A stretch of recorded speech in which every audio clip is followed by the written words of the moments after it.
નાયબ મુખ્યમંત્રી હર્ષભાઈ સંઘવીના હસ્તે પોલીસ સ્ટેશનનું ઉદ્ઘાટન થયું છે। સુરતમાં અશ્વિની કુમાર પોલીસ સ્ટેશનનું હર્ષભાઈના હસ્તે ઉદ્ઘાટન થયું છે। વરાછા સ્થિત અશ્વિની કુમાર પોલીસ સ્ટેશનનું ઉદ્ઘાટન થયું। નવા પોલીસ સ્ટેશનના લોકાર્પણ સાથે કુલ પોલીસ સ્ટેશનની સંખ્યા 41 થઈ છે। શહેરમાં વધતી જનસંખ્યાને લઈને વધુ એક પોલીસ સ્ટેશનનો ઉમેરો થયો છે। મહત્વનું છે કે રાજ્યસભાના સાંસદ ગોવિંદભાઈ ધોળકિયા ખાસ ઉપસ્થિત રહ્યા હતા। આ સાથે સાંસદ મુકેશભાઈ દલાલ પણ ઉદ્ઘાટન પ્રસંગમાં ઉપસ્થિત જોવા મળ્યા। તો સુરતના હીરા ઉદ્યોગ સાથે સંકળાયેલા અગ્રણીઓની પણ ખાસ ઉપસ્થિતિ જોવા મળી। કોઈક વેપારી તેમની ચીટિંગ થાય છે, કરોડો રૂપિયાના હીરાઓ રેપનેટના માધ્યમથી એના ચીટિંગ કરીને કોઈક દુબઈ કોઈક બીજી જગ્યા પર ચીટિંગથી એ લોકોના આખા કરોડો રૂપિયાના હીરાઓ લેભાગુઓ લઈ જાય છે। આજે આ વેપારીને અહીંયા જ ન્યાય મળે અને આપ સૌની સમક્ષ એની પોતાની કિંમતી વસ્તુઓ એમને હાથમાં આપવામાં આવે। એક અરજદાર રૂપિયાનો ઢગલો ઉચકાતોય નતો,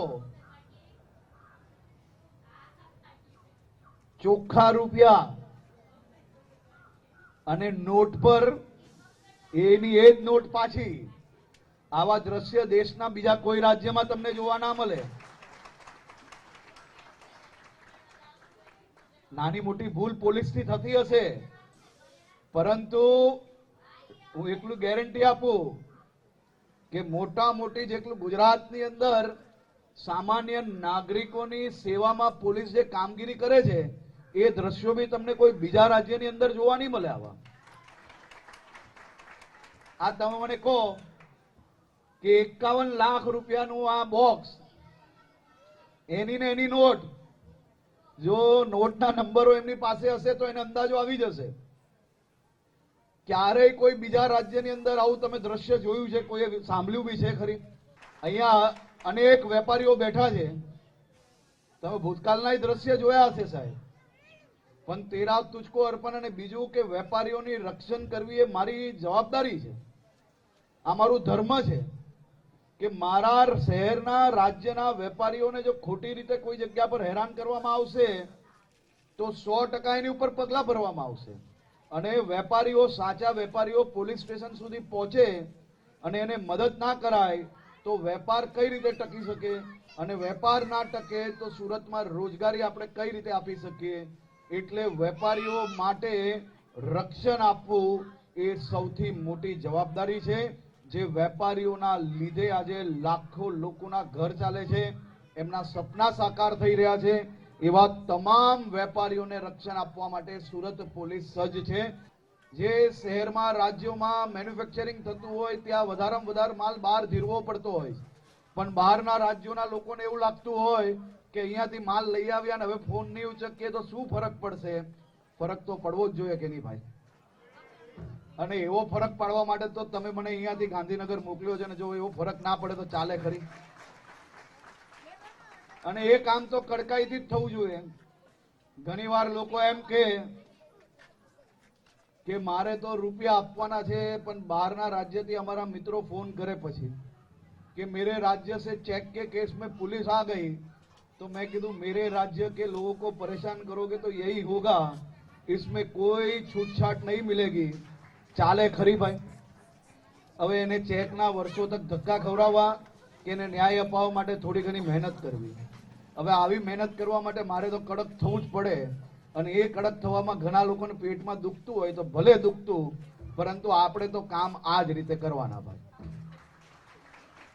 લોકોને ન્યાય આપવા માટે તમારે ઘણીવાર કુંડાલામાંથી પગ બહાર મૂકવો પડતો હોય છે, અને એ પગ જ્યારે તમે બહાર મૂકો ત્યારે મોટા ભાગના લોકોને ગમતું નથી હોતું, પણ એક કુંડાલાની બહાર પગ ના મૂકીએ તો લોકોને ન્યાય નથી અપાવી શકતું। મારા અને મારા પછીની ઉંમરના યુવાનોને સરદાર સાહેબે આ દેશ માટે શું કર્યું છે ને, એ આ કોંગ્રેસીઓ દ્વારા એમને આ વિચારો એમના સુધી પહોંચી ના શકે। આ દેશના અહીંયા બેઠેલા અનેક મારા વડીલો છે જે કોંગ્રેસ કાલમાં જેમને જન્મ લીધો હતો ને, જેમને કોંગ્રેસ કાલની અંદર ભણતર પ્રાપ્ત કર્યું ને, એ સૌ લોકોને સરદાર સાહેબની આ વિરાટ પ્રતિમા, એમના વિરાટ વિચારો એમના અદ્ભુત કાર્યો આ કોંગ્રેસીઓના પાપથી આ મારા ઉંમરલાયક વડીલો સુધી પહોંચવા ના લીધા, એ પાપનું કારણ માત્ર ને માત્ર કોઈ હોય તો આ કોંગ્રેસીઓ છે. ષડયંત્ર રૂપે સરદાર સાહેબના વિરાટ કાર્યો છુપાવવામાં આવ્યા. સાયબર સુરક્ષાની વાત હોય કે ડ્રગ્સ સામે લડવાની વાત હોય, સુરત શહેર પોલીસ એ અદ્ભુત કામગીરી કરી રહી છે. અને હું જોઈ રહ્યો છું ખૂણે ખૂણે જે પ્રકારે સુરત શહેરની પોલીસ હમણાં કામગીરી કરી રહી છે. હમણાં વરાછા અને કતારગામ વિસ્તારની અંદર બી આ રાઉન્ડ એમના મજબૂત ચાલી રહ્યા છે. રાઉન્ડ જોડે જોડે હાથમાં આપેલો દંડો બી જ્યાં જરૂર પડે ત્યાં મજબૂતાઈથી વાપરી રહ્યા છે. તે બદલ બી હું સુરત શહેર પોલીસને અભિનંદન આપું છું. શહેરની સુરક્ષા રાખતા, રાજ્યની સુરક્ષા રાખતા મારા પોલીસ પરિવારની વ્યવસ્થાઓ બી કરવી એટલી જ આવશ્યક છે. જ્યારે રાત દિવસ તહેવારો જોયા વગર, રાત દિન જોયા વગર, ઠંડી હોય કે ભર ગરમી હોય, જે પોલીસ વાળાને આપણે ઘણીવાર નાની મોટી વાતની અંદર ગમે તેમ એની જોડે વ્યવહાર કરીએ છીએ. તમે 4 કલાક રોડ પર ઉભા રહીને એક વાર ટ્રાફિક સંભાળી લો સાહેબ. 2 કલાક ગરમીમાં રોડ પર ઉભા રહો ને તો ઘરે જઈને પત્નીઓ જોડે ઝઘડો કરો છો. આ મિની બજારમાં આપણે હવે એસી ઓફિસોમાં બેસવા માંડ્યા. પેલા ઓટલા પર ટેબલ પર બેસીને ધંધો કરતા ને, ગરમીમાં ગરમી લાગતી ને તો તમારું મગજ આમ વિફરી જતું હતું.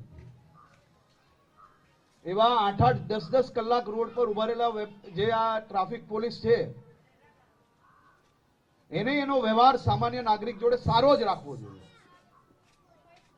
પણ લાયસન્સ અને હેલ્મેટ નું પૂછે તો દરેક લોકોએ એને બીજી નજરથી ના જોવું જોઈએ. આ હેલ્મેટ પહેલા તમને તકલીફ પડી, મેં ગાળો બી સાંભળી, સુરત પોલીસે બી ગાળો સાંભળી. હું તો આજે કહું છું હેલ્મેટ ના પહેરે તો એને ફૂલો જ આપો, આપણે કોઈ ફાઇનની જરૂર નથી. પરંતુ તમને કોઈને અંદાજો છે કે આ હેલ્મેટ પહેરાવવાના કારણે આ વર્ષે કેટલાયના ઘર, કેટલાયના પિતાઓ બચ્યા, કેટલાયની માતાઓ બચી, એનો કોઈને અંદાજો છે? તો શહેરમાં જે રીતે જનસંખ્યા વધી રહી છે અને હવે વધુ એક પોલીસ સ્ટેશનનો પણ સુરતમાં ઉમેરો કરવામાં આવ્યો છે. 41 પોલીસ સ્ટેશનની કુલ સંખ્યા સુરતમાં થઈ છે. તો આ ઉદ્ઘાટન સમારોહમાં આગેવાનો ઉપસ્થિત રહ્યા હતા. સાંસદ મુકેશભાઈ દલાલ પણની ખાસ ઉપસ્થિતિ જોવા મળી. તો સાથે સાથે સુરતના હીરા ઉદ્યોગ સાથે સંકળાયેલા અગ્રણીઓ પણ ખાસ ઉપસ્થિત રહ્યા છે. ડેપ્યુટી સીએમ હર્ષભાઈ સંઘવીના હસ્તે આ પોલીસ સ્ટેશનનું ઉદ્ઘાટન થયું છે. સુરતના આ દ્રશ્યો છે કે જ્યાં અશ્વિની કુમાર પોલીસ સ્ટેશનનું આજે હર્ષભાઈના હસ્તે ઉદ્ઘાટન થયું છે.